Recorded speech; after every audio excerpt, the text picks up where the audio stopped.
Est-ce que tu as replongé ou plongé dans ce conte d'Anderson et sa lecture pour essayer de voir un petit peu les différences et les similitudes de ton personnage, de Bianca?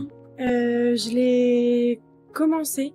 Ok. En fait, c'est vrai, j'ai lu la moitié, puis ensuite, j'avais pas envie de tout associer. Enfin, je sais pas, ça m'a plongé dans d'autres pensées et ça m'a fait écrire sur Jeanne. J'ai jamais terminé.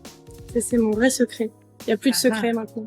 Mais non, j'ai replongé dedans et il y avait tellement je sais pas, un monde nouveau, un monde des images, et je voulais pas tout associer et plaquer des choses alors que ça m'a fait développer d'autres images.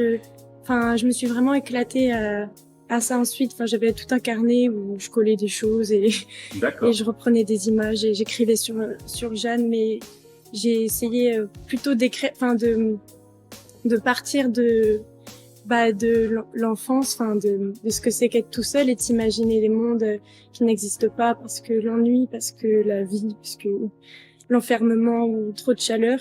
Mais d'ailleurs, c'est très très loin, c'est inspiré du conte, c'est pas l'histoire du conte. Et si tu as pas lu jusqu'à la fin, je pense que la partie que tu as lue, c'est celle qui est peut-être le moins liée au film. Parce qu'à la toute fin, il y a vraiment quand même une rencontre avec la Reine des Neiges en quelque sorte. Mais j'espère que tu le liras un jour au bout parce que la fin est super belle.